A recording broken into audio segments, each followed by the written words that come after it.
जय श्री कृष्ण।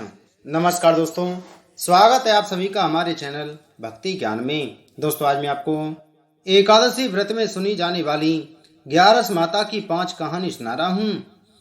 एक बार एक राज्य में एक राजा रहा करता था। राजा बहुत ही बुद्धिमान और बलशाली था। राजा सदैव अपनी प्रजा का बहुत अच्छे से ध्यान रखता था। प्रजा भी अपने राजा को बहुत पसंद करती थी। राजा की 2 बेटियां थीं।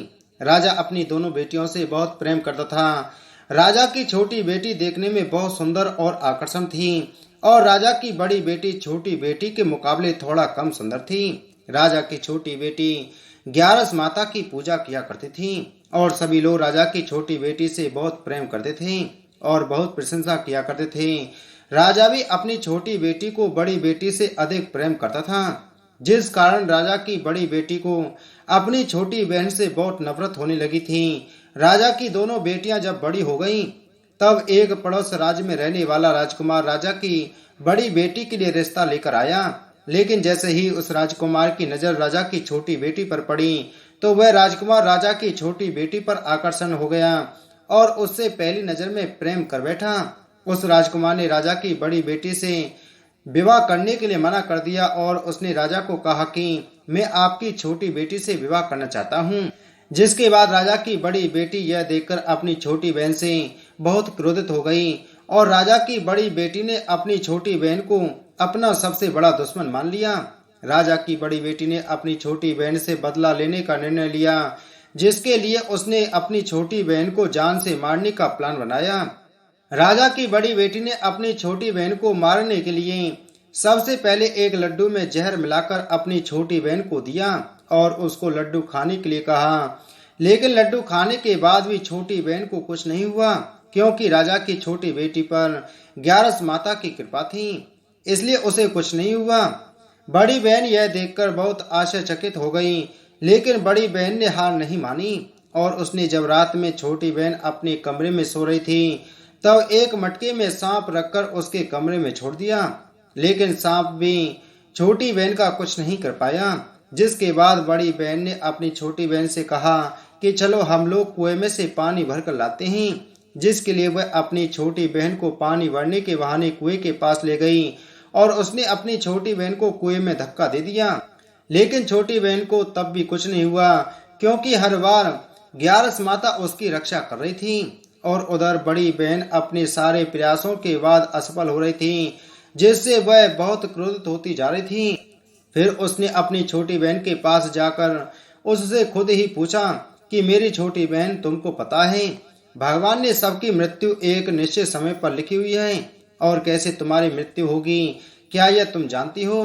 तब छोटी बहन ने अपनी बड़ी बहन को बताया कि हाँ, मैं तो जानती हूँ, मेरी मृत्यु कैसे होगी। छोटी बहन से यह सुनकर बड़ी बहन मन ही मन बहुत प्रसन्न होने लगी और उसने अपनी छोटी बहन से कहा कि तो मुझे अपनी मृत्यु का राज बताओ। छोटी बहन ने अपनी बड़ी बहन से कहा कि मेरी मृत्यु तो एक तोते में है। जो तोते के गले में एक हार है, उससे मेरी मृत्यु होगी।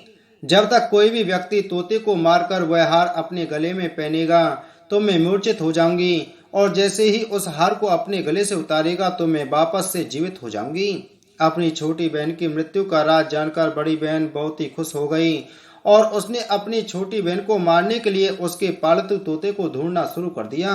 और छोटी बहन को इस बात का आभास हो गया था कि कोई उसकी जान लेना चाहता है, जिसके लिए वह अपने पिताजी के पास गई और उसने अपने पिताजी से कहा कि पिताजी, मेरी मृत्यु के बाद आप मुझे जलाइएगा मत, बल्कि आप मुझे अपनी पुरानी वाली हवेली में एक पलंग पर लिटाकर छोड़ दीजिएगा। अपनी छोटी लड़की की यह बात सुनकर राजा बहुत आश्चर्यचकित हो गए। राजा ने अपनी छोटी बेटी से कहा, बेटी तुम यह क्या कह रही हो? तब राजा की छोटी बेटी ने बताया, पिताजी, समय किसी के लिए नहीं रुका है, कब क्या हो जाए किसी को कुछ पता नहीं है। और फिर राजा ने अपनी छोटी बेटी से कहा कि तुम ऐसी बातें क्यों कर रही हो? 2-3 दिन में तो तुम्हारा विवाह है। लेकिन छोटी बेटी ने अपने पिताजी को ऐसा करने पर मजबूर कर दिया और उनसे वचन ले लिया।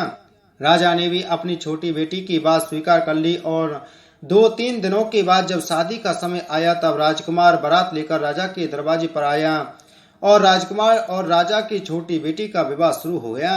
जैसे ही राजा की छोटी बेटी ने राजकुमार के साथ फेरे लेना शुरू कर दिए, तो उसकी बड़ी बहन अपनी छोटी बहन के कमरे में जाकर उसके तोते को पकड़ लिया और उसको जान से मार दिया।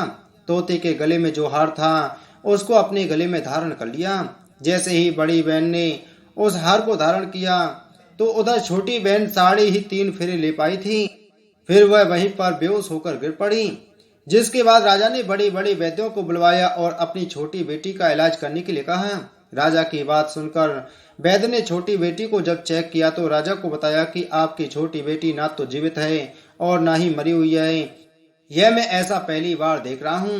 राजा ने वैद्य को यह बात बाहर बताने से मना कर दिया और उनको कहा कि अगर तुमने यह बात किसी को बाहर बताई तो हम तुम्हें फांसी दे देंगे। राजा ने अपनी छोटी बेटी को पुराने महल में जाकर एक पलंग में लिटा दिया और वहां पर कुछ सैनिकों को तैनात कर दिया। वापस अपने महल पर आ गया। राजा की बड़ी बेटी अपने पिताजी के पास आई और कहने लगी कि पिताजी, अगर यह शादी संपन्न नहीं हुई तो आपकी इज्जत का क्या होगा। आप कहें तो मैं आपकी इज्जत बचाने के लिए राजकुमार से शादी करने के लिए तैयार हूँ। जिसके बाद राजा ने अपनी बड़ी बेटी की बात मान ली और राजा से बड़ी बेटी को छोटी बेटी के कपड़े पहनाकर मंडप पर भेज दिया। लेकिन राजकुमार यह जान गया कि यह राजा की छोटी नहीं बेटी नहीं बल्कि यह राजा की बड़ी बेटी है। लेकिन जब राजकुमार ने शादी करने से मना किया तो सभी लोगों ने राजकुमार को विवश कर दिया और राजा की बड़ी बेटी से बचे हुए फेरों को संपन्न करा दिया और विवाह करवा दिया। जिसके बाद राजकुमार राजा की बड़ी बेटी को अपने महल में ले गया। राजकुमार राजा की बड़ी बेटी से ना तो बात करता था, नहीं उसको पसंद करता था और ना ही उसके आसपास भटकता था। और राजकुमार ने यह फैसला लिया था कि वह अपनी प्रेमिका को ढूंढ कर रहेगा और यह जानकर रहेगा कि उसके साथ हुआ क्या है। एक दिन राजकुमार अपने घोड़े पर सवार होकर राजा के पुराने महल के पास पहुंच गया, जहां पर उसने कुछ सैनिकों को देखा। महल के पास पहुंचकर राजकुमार ने जब महल को ध्यान से देखा तो वह समझ गया कि यह तो हमारे ससुर जी का महल है। तब राजकुमार ने सैनिकों से पूछा, तुम लोग यहाँ पर क्या कर रहे हो और इस महल के अंदर उस पलंग पर कौन लेटा है। जिसके बाद सैनिकों ने बताया कि यहाँ पर राजा की छोटी बेटी लेटी है। यह सुनकर राजकुमार बहुत प्रसन्न हो गया और वह तुरंत अपनी प्रेमिका के पास पहुंच गया और उसकी सेवा करने लगा। जैसे ही रात हुई तो राजा की छोटी बेटी उठकर खड़ी हो गई। राजकुमार यह देखकर बहुत खुश हो गया और उसने अपनी प्रेमिका से पूछा कि तुम यहाँ पर क्या कर रही हो, तुम मेरे साथ मेरे घर चलो।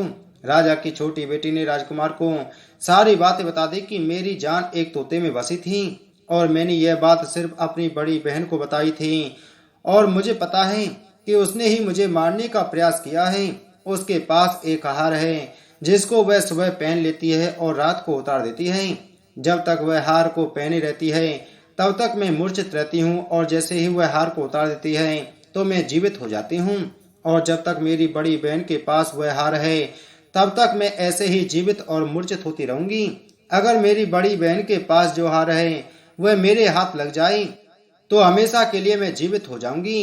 राजकुमार ने यह बात सुनकर राजा की छोटी बेटी के पास रहने का निर्णय ले लिया और उसने अपने बचे हुए सारे फेरे उस पलंग पर लेटी राजा की छोटी बेटी के साथ ले लिए और अपना विवाह पूर्ण कर लिया और वहीं पर ही रहने लगा। देखते ही देखते कुछ समय में राजा की छोटी बेटी और राजकुमार की पत्नी पेट से हो गई। एक दिन राजकुमार को किसी काम से बाहर जाना पड़ा। तब छोटी बहन के पेट में बहुत तेज से दर्द होने लगा। जिसके बाद उसने 11 माता का आह्वान किया। जिसके बाद वहां पर 11 माता प्रकट हुई और उन्होंने अपनी भक्त के दर्द को दूर किया और एक पुत्र की प्राप्ति करवाई। और वहीं पर अचानक से राजकुमार भी आ गया। राजकुमार ने 11 माता को देखा तो वह आश्चर्यचकित हो गया और उसने तुरंत माता को प्रणाम किया। और 11 माता ने राजकुमार से कहा कि जब तुम्हारा बेटा 5 वर्ष का हो जाए तो तुम अपनी पत्नी का हार लाकर इसके गले में डाल देना। और देखते ही देखते राजकुमार और राजा की छोटी बेटी का पुत्र 5 वर्ष का हो गया। तो राजकुमार अपने बेटे से कहने लगा कि बेटा, मैं कुछ काम से बाहर जा रहा हूँ, तुम अपनी माता का ध्यान रखना। और वहां से चला गया। राजकुमार को वहां से बाहर निकलता बड़ी बहन के सैनिकों ने देख लिया और बड़ी बहन को जाकर सारी बातें बता दी। जिसके बाद बड़ी बहन ने अपनी छोटी बहन के पुत्र को वहां से उठवा लिया और उसको मरवा दिया। छोटी बेटी के पुत्र के 2 टुकड़े करवा दिए। पहला टुकड़ा चक्की के पास छिपा दिया और दूसरा टुकड़ा अपने पलंग के नीचे रख दिया। अब 11 माता एक भिखारी का रूप लेकर के आई। एक भिखारी का रूप रखकर बड़ी बहन के पास चली गईं। जिसके बाद वहां पर भिक्षा मांगने लगी। बड़ी बहन अपने नौकरों से कहने लगी कि जाकर भिक्षा दे दो। लेकिन जैसे ही नौकर ग्यारस माता को भिक्षा देने के लिए आए तो माता ने उन्हें मना कर दिया और कहने लगी कि मैं तुम्हारी महारानी से ही भिक्षा लूंगी। जिसके बाद बड़ी बहन स्वयं ही भिक्षा देने के लिए माता के पास आई। तब माता एक बिल्ली का रूप धारण कर उसके कमरे में घुस गईं और वहां पर छोटी बेटी के पुत्र के दो टुकड़ों को आपस में जोड़ दिया और उसे जीवित कर दिया और वहां से ले गईं। राजकुमार अपने बेटे को लेकर अपनी पत्नी के पास गया, यानी राजा की बड़ी बेटी के पास गया और उसे कहने लगा कि तुम इसका ध्यान रखना। अगर तुम इस बच्चे का अच्छे से ध्यान रखोगी तो मैं तुमसे बात करूंगा। एक दिन राजकुमार अपने बच्चे से कहने लगा कि तुम माँ से उनके गले का हार मांग लो। जिसके बाद राजकुमार का लड़का अपनी माँ के पास गया, यानी राजा की बड़ी बेटी के पास गया और कहने लगा कि माँ, मुझे तुम्हारा हार चाहिए जो तुमने गले में पहन रखा है। यह सुनकर पहले तो बड़ी बहन बहुत क्रोधित हो गई, पर उसको यह याद आया कि राजकुमार ने कहा था कि अगर मैं इस बच्चे का ध्यान अच्छे से रखूंगी तो वह मुझसे बात करेंगे। जिसके कारण वह हार उस बच्चे को दे दिया और वह तुरंत हार को ले जाकर अपने पिताजी को दे दिया। और तभी राजकुमार अपने बेटे को लेकर वहां से जाने लगा और अपनी पत्नी से कहा कि तुम हमारे लिए खाना बना कर रखना, मैं शाम को आकर तुम्हारे साथ खाऊंगा। और वह अपने बेटे को लेकर वहां से चला गया। जिसके बाद वह राजा के पास गया और उनको सारी बातें बता दी। राजा अपनी बड़ी बेटी की यह करतूत सुनकर बहुत क्रोधित हुए और अपनी परवरिश पर ही दोष देने लगे और राजकुमार को अपनी छोटी बेटी के साथ रहने के लिए आदेश दे दिया। जिसके बाद राजकुमार और राजा की छोटी बेटी ग्यारस माता की जीवन भर पूजा और उपासना करती रहीं। उसके बाद समस्त सुख भोग कर अंत में बैकुंठ धाम को चले गई। बोलो ग्यारस माता की जय। एक राजा था, उसके राज्य में प्रजा सुखी थी। एकादशी को कोई भी अन्न नहीं खाता था, सभी फलाहार करते थे। एक बार भगवान विष्णु ने ग्यारस माता से कहा कि तुम इस राजा की परीक्षा लो, देखें तो सही यह राजा एकादशी के व्रत का कितना पालन करता है और यह कितनी श्रद्धा रखता है। तब ग्यारस माता राजा की परीक्षा लेने चली गईं। ग्यारस माता ने एक सुंदर स्त्री का रूप धारण किया तथा सड़क पर बैठ गईं। तभी राजा उधर से निकला और सुंदरी को देख चकित रह गया। उसने पूछा, हे सुंदरी, तुम कौन हो और इस तरह यहाँ क्यों बैठी हो? तब सुंदर स्त्री बनी ग्यारस माता बोली, मैं निराश्रिता हूँ, नगर में कोई मेरा जाना पहचाना नहीं है, किससे सहायता मांगूं? राजा उसके रूप पर मोहित हो गया था। वह बोला, तुम मेरे महल में चलकर मेरी रानी बनकर रहो।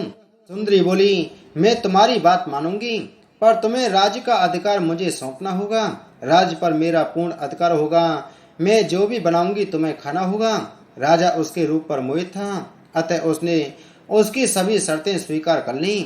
अगले दिन एकादशी थी। रानी ने हुक्म दिया कि बाजारों में अन्य दिनों की तरह अन्न बेचा जाए।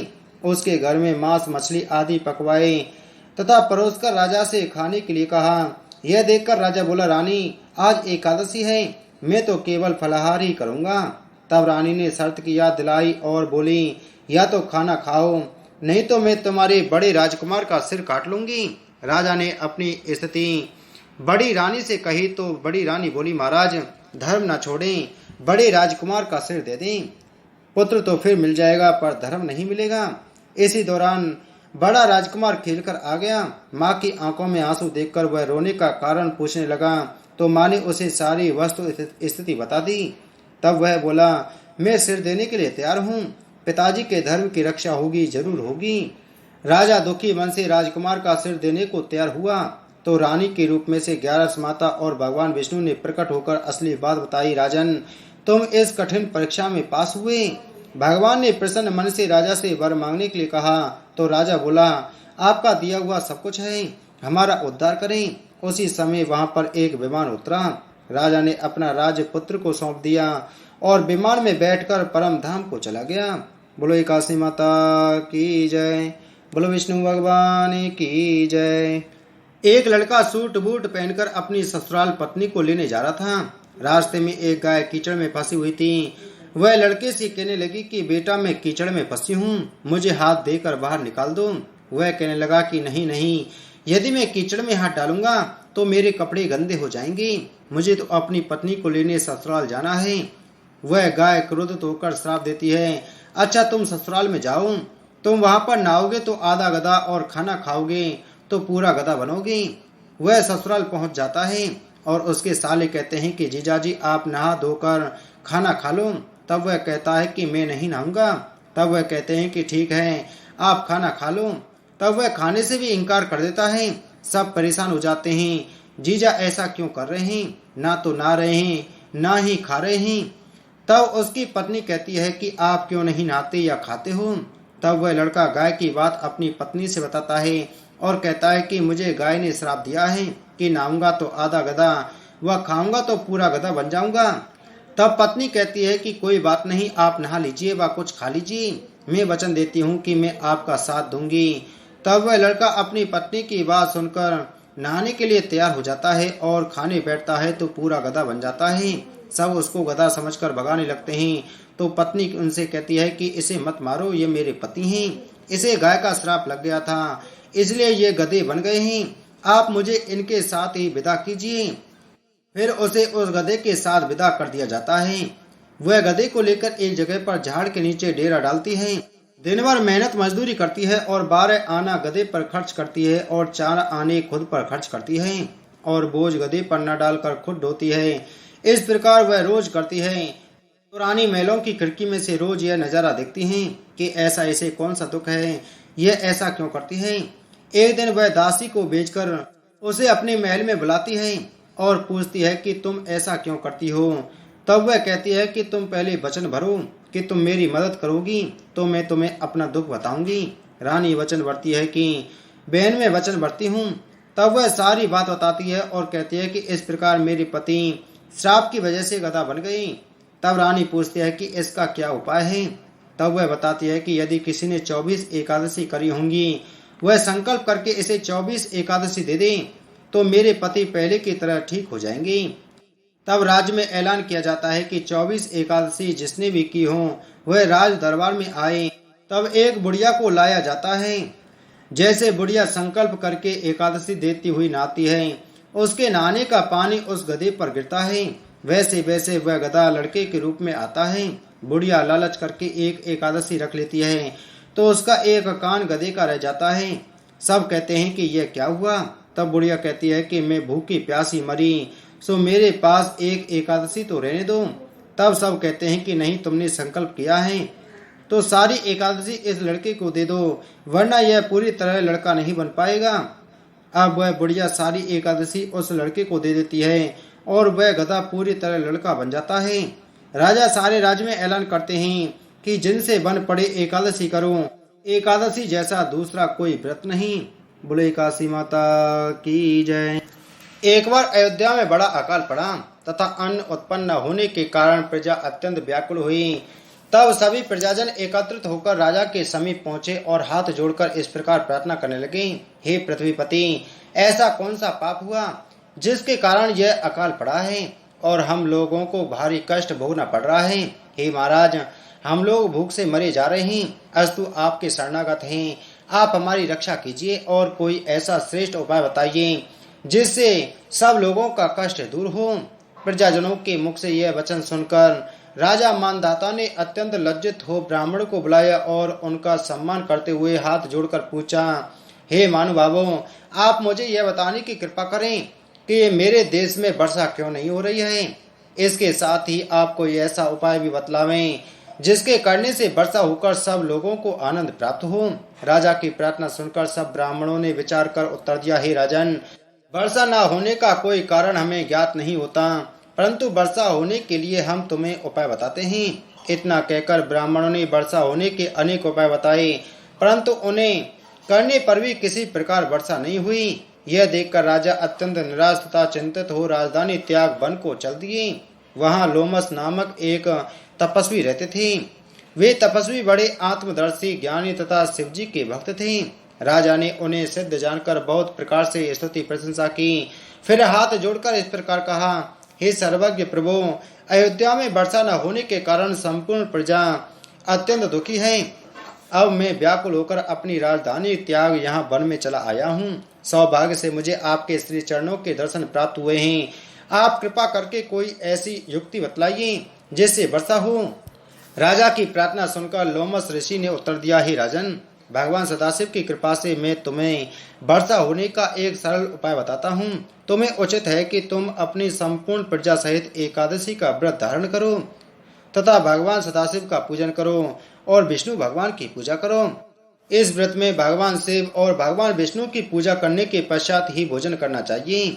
ऐसा करने से तुम्हारे राज्य में अवश्य वर्षा होगी। लोमस मुनि के यह वचन सुनकर राजा अत्यंत प्रसन्न हो अपनी राजधानी को लौट आए। फिर उन्होंने अपनी प्रजा सहित एकादशी का व्रत धारण किया। उसके प्रभाव से खूब वर्षा हुई और संपूर्ण प्रजा का दुख दूर हो गया। बोले एकादशी महात्म की जय। राजा दशरथ के पुत्र रामचंद्र जी बड़े प्रतापी थे। भाग्यवश उन्हें वनवास प्राप्त हुआ। वहां लंका का राजा रावण उनकी पत्नी सीता को हर ले गया। तब रामचंद्र जी सीता का पता लगाते हुए पंपापुर में जा पहुंचे। वहां हनुमान से भेंट हुई। उनकी सहायता से वे सेना एकत्रित कर समुद्र के तट पर गए। परंतु जब उन्होंने ये देखा कि समुद्र को पार करना अत्यंत कठिन है, तो वे उपाय की खोज में इधर उधर भ्रमण करने लगे। संयोगवश एक स्थान पर उन्हें लोमस ऋषि तपस्या करते हुए दिखाई दिए। तब उन्होंने ऋषि के समीप पहुंचकर सब वृतांत कह सुनाया और यह प्रार्थना की कि आप मुझे कोई ऐसा उपाय बतलाइए जिसके आश्रय से मैं सेना सहित लंकापुरी में पहुंचकर रावण का संहार कर सकूं। रामचंद्र जी की प्रार्थना सुनकर लोमस ऋषि ने यह उत्तर दिया, हे राम, प्रथम तो तुम विष्णु जी के अवतार हो, दूसरे शिव जी के परम भक्त हो। वे सभी कार्य सिद्ध कर देंगे। जो भी प्राणी मनुष्य शरीर धारण करता है उसे कोई ना कोई कष्ट अवश्य उठाना पड़ता है। इसलिए तुम्हें भी यह दुख हुआ है क्योंकि तुम मनुष्य का शरीर धारण किए हुए प्रकट हुए हो। अब तुम्हें उचित है कि तुम एकादशी का व्रत करो तथा शिव जी का पूजन करके कुछ दिन फलाहार करो। शुक्ल पक्ष की एकादशी में निर्जल व्रत करने तथा शिव गिरजा का ध्यान कर धरने से तुम्हें सिद्धि प्राप्त होगी। वेद और पुराणों का कथन है कि एकादशी के समान फलदायी कोई दूसरा व्रत नहीं है। लोमस ऋषि की शिक्षा अनुसार रामचंद्र जी ने एकादशी व्रत धारण किया।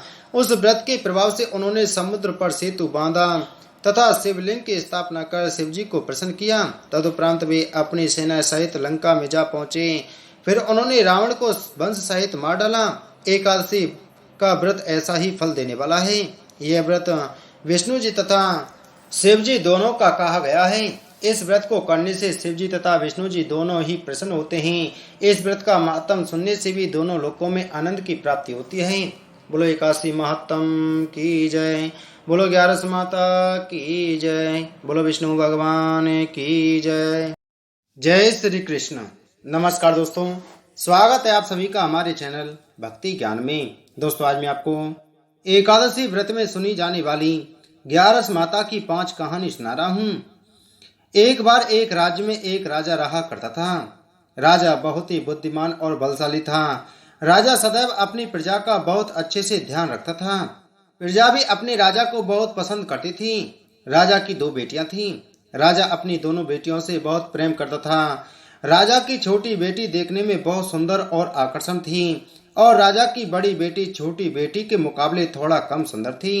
राजा की छोटी बेटी 11 माता की पूजा किया करती थी और सभी लोग राजा की छोटी बेटी से बहुत प्रेम करते थे और बहुत प्रशंसा किया करते थे। राजा भी अपनी छोटी बेटी को बड़ी बेटी से अधिक प्रेम करता था, जिस कारण राजा की बड़ी बेटी को अपनी छोटी बहन से बहुत नफरत होने लगी थी। राजा की दोनों बेटियां जब बड़ी हो गईं, तब एक पड़ोस राज्य में रहने वाला राजकुमार राजा की बड़ी बेटी के लिए रिश्ता लेकर आया। लेकिन जैसे ही उस राजकुमार की नजर राजा की छोटी बेटी पर पड़ी, तो वह राजकुमार राजा की छोटी बेटी पर आकर्षण हो गया और उससे पहली नजर में प्रेम कर बैठा। उस राजकुमार ने राजा की बड़ी बेटी से विवाह करने के लिए मना कर दिया और उसने राजा को कहा कि मैं आपकी छोटी बेटी से विवाह करना चाहता हूँ। जिसके बाद राजा की बड़ी बेटी यह देखकर अपनी छोटी बहन से बहुत क्रोधित हो गई और राजा की बड़ी बेटी ने अपनी छोटी बहन को अपना सबसे बड़ा दुश्मन मान लिया। राजा की बड़ी बेटी ने अपनी छोटी बहन से बदला लेने का निर्णय लिया, जिसके लिए उसने अपनी छोटी बहन को जान से मारने का प्लान बनाया। राजा की बड़ी बेटी ने अपनी छोटी बहन को मारने के लिए सबसे पहले एक लड्डू में जहर मिलाकर अपनी छोटी बहन को दिया और उसको लड्डू खाने के लिए कहा। लेकिन लड्डू खाने के बाद भी छोटी बहन को कुछ नहीं हुआ, क्योंकि राजा की छोटी बेटी पर 11 माता की कृपा थी, इसलिए उसे कुछ नहीं हुआ। बड़ी बहन यह देखकर बहुत आश्चर्यचकित हो गई, लेकिन बड़ी बहन ने हार नहीं मानी और उसने जब रात में छोटी बहन अपने कमरे में सो रही थी तब एक मटके में सांप रखकर उसके कमरे में छोड़ दिया, लेकिन सांप भी छोटी बहन का कुछ नहीं कर पाया। जिसके बाद बड़ी बहन ने अपनी छोटी बहन से कहा कि चलो हम लोग कुएं में से पानी भरकर लाते हैं, जिसके लिए वह अपनी छोटी बहन को पानी भरने के बहाने कुएं के पास ले गई और उसने अपनी छोटी बहन को कुएं में धक्का दे दिया। लेकिन छोटी बहन को तब भी कुछ नहीं हुआ, क्योंकि हर बार ग्यारस माता उसकी रक्षा कर रही थी और उधर बड़ी बहन अपने सारे प्रयासों के बाद असफल हो रही थी, जिससे वह बहुत क्रोधित होती जा रही थी। फिर उसने अपनी छोटी बहन के पास जाकर उससे खुद ही पूछा कि मेरी छोटी बहन, तुमको पता है भगवान ने सबकी मृत्यु एक निश्चित समय पर लिखी हुई है और कैसे तुम्हारी मृत्यु होगी, क्या यह तुम जानती हो? तब छोटी बहन ने अपनी बड़ी बहन को बताया कि हाँ, मैं तो जानती हूँ, मेरी मृत्यु कैसे होगी। छोटी बहन से यह सुनकर बड़ी बहन मन ही मन बहुत प्रसन्न होने लगी और उसने अपनी छोटी बहन से कहा कि तो मुझे अपनी मृत्यु का राज बताओ। छोटी बहन ने अपनी बड़ी बहन से कहा कि मेरी मृत्यु तो एक तोते में है, जो तोते के गले में एक हार है उससे मेरी मृत्यु होगी। जब तक कोई भी व्यक्ति तोते को मारकर वह हार अपने गले में पहनेगा तो मैं मूर्छित हो जाऊंगी और जैसे ही उस हार को अपने गले से उतारेगा तो मैं वापस से जीवित हो जाऊंगी। अपनी छोटी बहन की मृत्यु का राज जानकर बड़ी बहन बहुत ही खुश हो गई और उसने अपनी छोटी बहन को मारने के लिए उसके पालतू तोते को ढूंढना शुरू कर दिया। और छोटी बहन को इस बात का आभास हो गया था कि कोई उसकी जान लेना चाहता है, जिसके लिए वह अपने पिताजी के पास गई और उसने अपने पिताजी से कहा कि पिताजी, मेरी मृत्यु के बाद आप मुझे जलाइएगा मत, बल्कि आप मुझे अपनी पुरानी वाली हवेली में एक पलंग पर लिटाकर छोड़ दीजिएगा। अपनी छोटी लड़की की यह बात सुनकर राजा बहुत आश्चर्यचकित हो गए। राजा ने अपनी छोटी बेटी से कहा, बेटी तुम यह क्या कह रही हो? तब राजा की छोटी बेटी ने बताया, पिताजी, समय किसी के लिए नहीं रुका है, कब क्या हो जाए किसी को कुछ पता नहीं है। और फिर राजा ने अपनी छोटी बेटी से कहा कि तुम ऐसी बातें क्यों कर रही हो, 2-3 दिन में तो तुम्हारा विवाह है। लेकिन छोटी बेटी ने अपने पिताजी को ऐसा करने पर मजबूर कर दिया और उनसे वचन ले लिया। राजा ने भी अपनी छोटी बेटी की बात स्वीकार कर ली और 2-3 दिनों के बाद जब शादी का समय आया तब राजकुमार बारात लेकर राजा के दरवाजे पर आया और राजकुमार और राजा की छोटी बेटी का विवाह शुरू हो गया। जैसे ही राजा की छोटी बेटी ने राजकुमार के साथ फेरे लेना शुरू कर दिए तो उसकी बड़ी बहन अपनी छोटी बहन के कमरे में जाकर उसके तोते को पकड़ लिया और उसको जान से मार दिया। तोते के गले में जो हार था उसको अपने गले में धारण कर लिया। जैसे ही बड़ी बहन ने उस हार को धारण किया तो उधर छोटी बहन 3.5 फेरे ले पाई थी। फिर वह वहीं पर बेहोश होकर गिर पड़ी। जिसके बाद राजा ने बड़ी बड़ी वैद्यों को बुलवाया और अपनी छोटी बेटी का इलाज करने के लिए कहा। राजा की बात सुनकर वैद्य ने छोटी बेटी को जब चेक किया तो राजा को बताया कि आपकी छोटी बेटी ना तो जीवित है और ना ही मरी हुई है। यह मैं ऐसा पहली बार देख रहा हूँ। राजा ने वैद्य को यह बात बाहर बताने से मना कर दिया और उनको कहा कि अगर तुमने यह बात किसी को बाहर बताई तो हम तुम्हें फांसी दे देंगे। राजा ने अपनी छोटी बेटी को पुराने महल में जाकर एक पलंग में लिटा दिया और वहां पर कुछ सैनिकों को तैनात कर दिया। वापस अपने महल पर आ गया। राजा की बड़ी बेटी अपने पिताजी के पास आई और कहने लगी कि पिताजी, अगर यह शादी संपन्न नहीं हुई तो आपकी इज्जत का क्या होगा? आप कहें तो मैं आपकी इज्जत बचाने के लिए राजकुमार से शादी करने के लिए तैयार हूँ। जिसके बाद राजा ने अपनी बड़ी बेटी की बात मान ली और राजा से बड़ी बेटी को छोटी बेटी के कपड़े पहनाकर मंडप पर भेज दिया।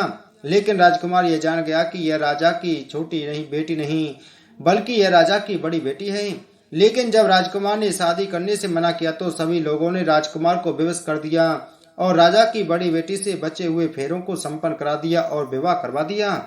जिसके बाद राजकुमार राजा की बड़ी बेटी को अपने महल में ले गया। राजकुमार राजा की बड़ी बेटी से ना तो बात करता था, नहीं उसको पसंद करता था और ना ही उसके आसपास भटकता था। और राजकुमार ने यह फैसला लिया था कि वह अपनी प्रेमिका को ढूंढ कर रहेगा और यह जानकर रहेगा कि उसके साथ हुआ क्या है। एक दिन राजकुमार अपने घोड़े पर सवार होकर राजा के पुराने महल के पास पहुंच गया, जहां पर उसने कुछ सैनिकों को देखा। महल के पास पहुंचकर राजकुमार ने जब महल को ध्यान से देखा तो वह समझ गया कि यह तो हमारे ससुर जी का महल है। तब राजकुमार ने सैनिकों से पूछा, तुम लोग यहाँ पर क्या कर रहे हो और इस महल के अंदर उस पलंग पर कौन लेटा है? जिसके बाद सैनिकों ने बताया कि यहाँ पर राजा की छोटी बेटी लेटी है। यह सुनकर राजकुमार बहुत प्रसन्न हो गया और वह तुरंत अपनी प्रेमिका के पास पहुंच गया और उसकी सेवा करने लगा। जैसे ही रात हुई तो राजा की छोटी बेटी उठकर खड़ी हो गई। राजकुमार यह देखकर बहुत खुश हो गया और उसने अपनी प्रेमिका से पूछा कि तुम यहाँ पर क्या कर रही हो? तुम मेरे साथ मेरे घर चलो। राजा की छोटी बेटी ने राजकुमार को सारी बातें बता दी कि मेरी जान एक तोते में बसी थी और मैंने यह बात सिर्फ अपनी बड़ी बहन को बताई थी और मुझे पता है कि उसने ही मुझे मारने का प्रयास किया है। उसके पास एक हार है जिसको वह सुबह पहन लेती है और रात को उतार देती है। जब तक वह हार को पहने रहती है तब तक मैं मूर्छित रहती हूँ और जैसे ही वह हार को उतार देती है तो मैं जीवित हो जाती हूँ और जब तक मेरी बड़ी बहन के पास वह हार है तब तक मैं ऐसे ही जीवित और मूर्छित होती रहूंगी। अगर मेरी बड़ी बहन के पास जो हार है वह मेरे हाथ लग जाए तो हमेशा के लिए मैं जीवित हो जाऊंगी। राजकुमार ने यह बात सुनकर राजा की छोटी बेटी के पास रहने का निर्णय ले लिया और उसने अपने बचे हुए सारे फेरे उस पलंग पर लेटी राजा की छोटी बेटी के साथ ले लिए और अपना विवाह पूर्ण कर लिया और वहीं पर ही रहने लगा। देखते ही देखते कुछ समय में राजा की छोटी बेटी और राजकुमार की पत्नी पेट से हो गई। एक दिन राजकुमार को किसी काम से बाहर जाना पड़ा। तब छोटी बहन के पेट में बहुत तेज से दर्द होने लगा, जिसके बाद उसने 11 माता का आह्वान किया। जिसके बाद वहां पर 11 माता प्रकट हुई और उन्होंने अपनी भक्त के दर्द को दूर किया और एक पुत्र की प्राप्ति करवाई। और वहीं पर अचानक से राजकुमार भी आ गया। राजकुमार ने 11 माता को देखा तो वह आश्चर्यचकित हो गया और उसने तुरंत माता को प्रणाम किया और 11 माता ने राजकुमार से कहा कि जब तुम्हारा बेटा 5 वर्ष का हो जाए तो तुम अपनी पत्नी का हार लाकर इसके गले में डाल देना। और देखते ही देखते राजकुमार और राजा की छोटी बेटी का पुत्र 5 वर्ष का हो गया। तो राजकुमार अपने बेटे से कहने लगा कि बेटा मैं कुछ काम से बाहर जा रहा हूँ, तुम अपनी माता का ध्यान रखना। और वहां से चला गया। राजकुमार को वहां से बाहर निकलता बड़ी बहन के सैनिकों ने देख लिया और बड़ी बहन को जाकर सारी बातें बता दी। जिसके बाद बड़ी बहन ने अपनी छोटी बहन के पुत्र को वहां से उठवा लिया और उसको मरवा दिया। छोटी बेटी के पुत्र के 2 टुकड़े करवा दिए। पहला टुकड़ा चक्की के पास छिपा दिया और दूसरा टुकड़ा अपने पलंग के नीचे रख दिया। अब 11 माता एक भिखारी का रूप लेकर के आई। एक भिखारी का रूप रखकर बड़ी बहन के पास चली गईं। जिसके बाद वहां पर भिक्षा मांगने लगी। बड़ी बहन अपने नौकरों से कहने लगी कि जाकर भिक्षा दे दो। लेकिन जैसे ही नौकर 11 माता को भिक्षा देने के लिए आए तो माता ने उन्हें मना कर दिया और कहने लगी कि मैं तुम्हारी महारानी से ही भिक्षा लूंगी। जिसके बाद बड़ी बहन स्वयं ही भिक्षा देने के लिए माता के पास आई। तब माता एक बिल्ली का रूप धारण कर उसके कमरे में घुस गईं और वहां पर छोटी बेटी के पुत्र के 2 टुकड़ों को आपस में जोड़ दिया और उसे जीवित कर दिया और वहां से ले गई। राजकुमार अपने बेटे को लेकर अपनी पत्नी के पास गया, यानी राजा की बड़ी बेटी के पास गया और उसे कहने लगा कि तुम इसका ध्यान रखना। अगर तुम इस बच्चे का अच्छे से ध्यान रखोगी तो मैं तुमसे बात करूंगा। एक दिन राजकुमार अपने बच्चे से कहने लगा कि तुम माँ से उनके गले का हार मांग लो। जिसके बाद राजकुमार का लड़का अपनी माँ के पास गया, यानी राजा की बड़ी बेटी के पास गया और कहने लगा कि माँ मुझे तुम्हारा हार चाहिए जो तुमने गले में पहन रखा है। यह सुनकर पहले तो बड़ी बहन बहुत क्रोधित हो गई, पर उसको यह याद आया कि राजकुमार ने कहा था कि अगर मैं इस बच्चे का ध्यान अच्छे से रखूंगी तो वह मुझसे बात करेंगे। जिसके कारण वह हार उस बच्चे को दे दिया और वह तुरंत हार को ले जाकर अपने पिताजी को दे दिया। और तभी राजकुमार अपने बेटे को लेकर वहां से जाने लगा और अपनी पत्नी से कहा कि तुम हमारे लिए खाना बना कर रखना, मैं शाम को आकर तुम्हारे साथ खाऊंगा। और वह अपने बेटे को लेकर वहां से चला गया। जिसके बाद वह राजा के पास गया और उनको सारी बातें बता दी। राजा अपनी बड़ी बेटी की यह करतूत सुनकर बहुत क्रोधित हुए और अपनी परवरिश पर ही दोष देने लगे और राजकुमार को अपनी छोटी बेटी के साथ रहने के लिए आदेश दे दिया। जिसके बाद राजकुमार और राजा की छोटी बेटी 11 माता की जीवन भर पूजा और उपासना करती रहीं। उसके बाद समस्त सुख भोग कर अंत में बैकुंठ धाम को चले गई। बोलो 11 माता की जय। एक राजा था, उसके राज्य में प्रजा सुखी थी। एकादशी को कोई भी अन्न नहीं खाता था, सभी फलाहार करते थे। एक बार भगवान विष्णु ने ग्यारस माता से कहा कि तुम इस राजा की परीक्षा लो, देखें तो सही यह राजा एकादशी के व्रत का कितना पालन करता है और यह कितनी श्रद्धा रखता है। तब ग्यारस माता राजा की परीक्षा लेने चली गईं। ग्यारस माता ने एक सुंदर स्त्री का रूप धारण किया तथा सड़क पर बैठ गईं। तभी राजा उधर से निकला और सुंदरी को देख चकित रह गया। उसने पूछा, हे सुंदरी, तुम कौन हो और इस तरह यहाँ क्यों बैठी हो? तब सुंदर स्त्री बनी ग्यारस माता बोली, मैं निराश्रिता हूँ, नगर में कोई मेरा जाना पहचाना नहीं है, किससे सहायता मांगूं? राजा उसके रूप पर मोहित हो गया था। वह बोला, तुम मेरे महल में चलकर मेरी रानी बनकर रहो। सुंदरी बोली, मैं तुम्हारी बात मानूंगी, पर तुम्हें राज्य का अधिकार मुझे सौंपना होगा। राज्य पर मेरा पूर्ण अधिकार होगा, मैं जो भी बनाऊंगी तुम्हें खाना होगा। राजा उसके रूप पर मोहित था, अतः उसने उसकी सभी शर्तें स्वीकार कर लीं। अगले दिन एकादशी थी। रानी ने हुक्म दिया कि बाजारों में अन्य दिनों की तरह अन्न बेचा जाए।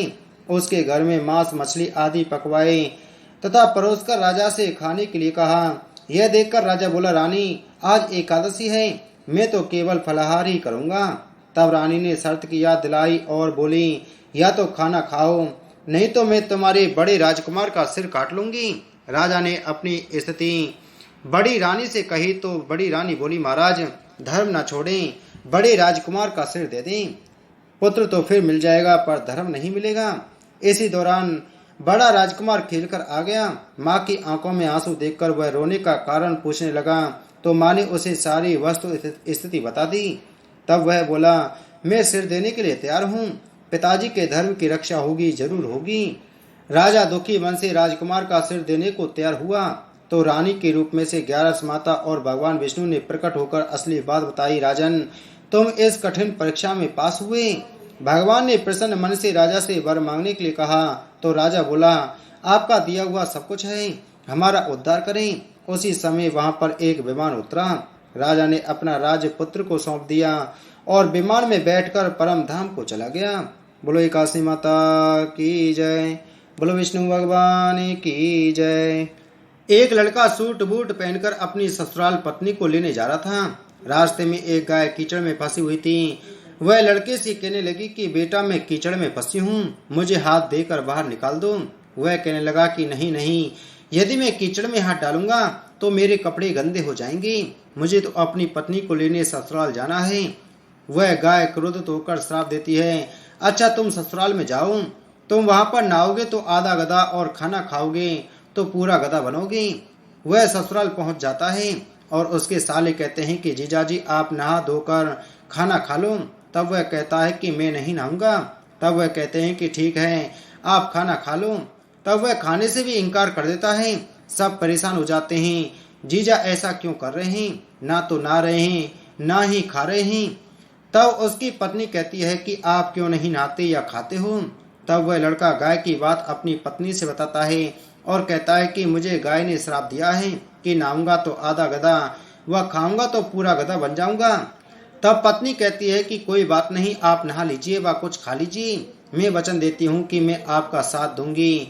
तब वह लड़का अपनी पत्नी की बात सुनकर नहाने के लिए तैयार हो जाता है और खाने बैठता है तो पूरा गधा बन जाता है। सब उसको गधा समझकर भगाने लगते हैं तो पत्नी उनसे कहती है कि इसे मत मारो, ये मेरे पति हैं, इसे गाय का श्राप लग गया था इसलिए ये गधे बन गए हैं, आप मुझे इनके साथ ही विदा कीजिए। फिर उसे उस गधे के साथ विदा कर दिया जाता है। वह गधे को लेकर एक जगह पर झाड़ के नीचे डेरा डालती है।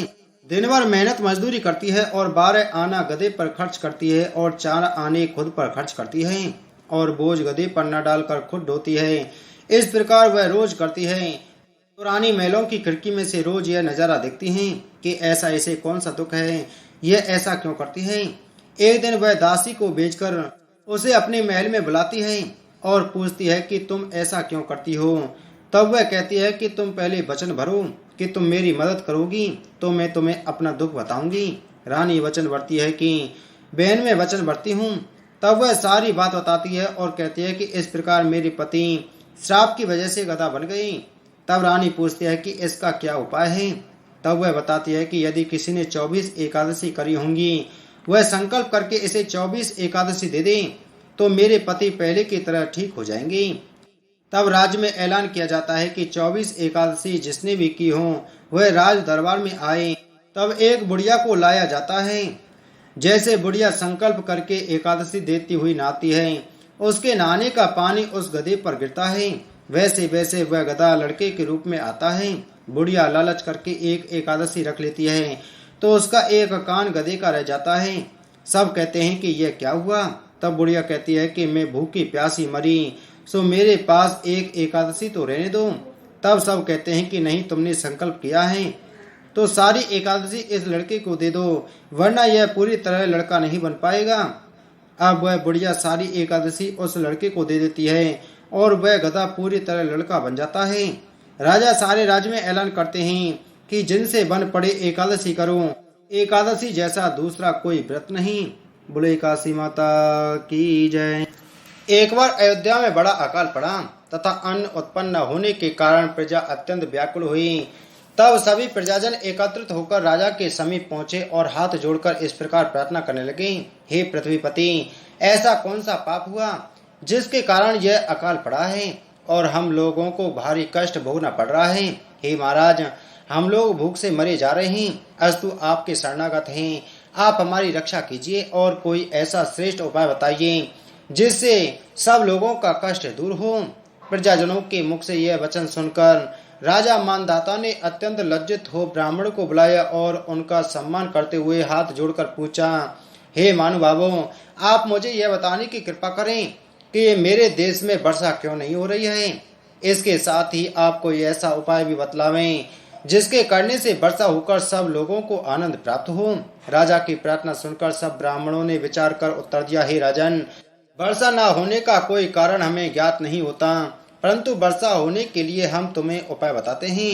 इतना कहकर ब्राह्मणों ने वर्षा होने के अनेक उपाय बताए, परंतु उन्हें करने पर भी किसी प्रकार वर्षा नहीं हुई। यह देखकर राजा अत्यंत निराश तथा चिंतित हो राजधानी त्याग वन को चल दिए। वहां लोमस नामक एक तपस्वी रहते थे। वे तपस्वी बड़े आत्मदर्शी, ज्ञानी तथा शिवजी के भक्त थे। राजा ने उन्हें सिद्ध जानकर बहुत प्रकार से स्तुति प्रशंसा की। फिर हाथ जोड़कर इस प्रकार कहा, हे सर्वज्ञ प्रभु, अयोध्या में वर्षा न होने के कारण संपूर्ण प्रजा अत्यंत दुखी है।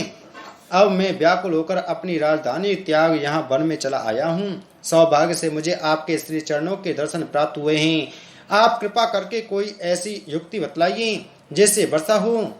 राजा की प्रार्थना सुनकर लोमस ऋषि ने उत्तर दिया, हे राजन, भगवान सदाशिव की कृपा से मैं तुम्हें वर्षा होने का एक सरल उपाय बताता हूँ। तुम्हें उचित है कि तुम अपनी संपूर्ण प्रजा सहित एकादशी का व्रत धारण करो तथा भगवान सदाशिव का पूजन करो और विष्णु भगवान की पूजा करो। इस व्रत में भगवान शिव और भगवान विष्णु की पूजा करने के पश्चात ही भोजन करना चाहिए। ऐसा करने से तुम्हारे राज्य में अवश्य वर्षा होगी। लोमस मुनि के यह वचन सुनकर राजा अत्यंत प्रसन्न हो अपनी राजधानी को लौट आए। फिर उन्होंने अपनी प्रजा सहित एकादशी का व्रत धारण किया। उसके प्रभाव से खूब वर्षा हुई और संपूर्ण प्रजा का दुख दूर हो गया। बोले काशी मातम की जय। राजा दशरथ के पुत्र रामचंद्र जी बड़े प्रतापी थे। भाग्यवश उन्हें वनवास प्राप्त हुआ। वहां लंका का राजा रावण उनकी पत्नी सीता को हर ले गया। तब रामचंद्र जी सीता का पता लगाते हुए पंपापुर में जा पहुंचे। वहां हनुमान से भेंट हुई। उनकी सहायता से वे सेना एकत्रित कर समुद्र के तट पर गए, परंतु जब उन्होंने ये देखा कि समुद्र को पार करना अत्यंत कठिन है तो वे उपाय की खोज में इधर उधर भ्रमण करने लगे। संयोगवश एक स्थान पर उन्हें लोमस ऋषि तपस्या करते हुए दिखाई दिए। तब उन्होंने ऋषि के समीप पहुंचकर सब वृतांत कह सुनाया और यह प्रार्थना की कि आप मुझे कोई ऐसा उपाय बतलाइए जिसके आश्रय से मैं सेना सहित लंकापुरी में पहुंचकर रावण का संहार कर सकूं। रामचंद्र जी की प्रार्थना सुनकर लोमस ऋषि ने यह उत्तर दिया, हे राम, प्रथम तो तुम विष्णु जी के अवतार हो, दूसरे शिव जी के परम भक्त हो। वे सभी कार्य सिद्ध कर देंगे। जो भी प्राणी मनुष्य शरीर धारण करता है उसे कोई न कोई कष्ट अवश्य उठाना पड़ता है, इसलिए तुम्हें भी यह दुख हुआ है क्योंकि तुम मनुष्य का शरीर धारण किए हुए प्रकट हुए हो। अब तुम्हें उचित है कि तुम एकादशी का व्रत करो तथा शिवजी का पूजन करके कुछ दिन फलाहार करो। शुक्ल पक्ष की एकादशी में निर्जल व्रत करने तथा शिव गिरजा का ध्यान कर धरने से तुम्हें सिद्धि प्राप्त होगी। वेद और पुराणों का कथन है कि एकादशी के समान फलदायी कोई दूसरा व्रत नहीं है। लोमस ऋषि की शिक्षा अनुसार रामचंद्र जी ने एकादशी व्रत धारण किया। उस व्रत के प्रभाव से उन्होंने समुद्र पर सेतु बांधा तथा शिवलिंग की स्थापना कर शिवजी को प्रसन्न किया। तदुपरांत वे अपनी सेना सहित लंका में जा पहुंचे। फिर उन्होंने रावण को वंश सहित मार डाला। एकादशी का व्रत ऐसा ही फल देने वाला है। यह व्रत विष्णु जी तथा शिव जी दोनों का कहा गया है। इस व्रत को करने से शिव जी तथा विष्णु जी दोनों ही प्रसन्न होते हैं। इस व्रत का महात्म सुनने से भी दोनों लोकों में आनंद की प्राप्ति होती है। बोलो एकादशी महात्म की जय। बोलो 11 माता की जय। बोलो विष्णु भगवान की जय।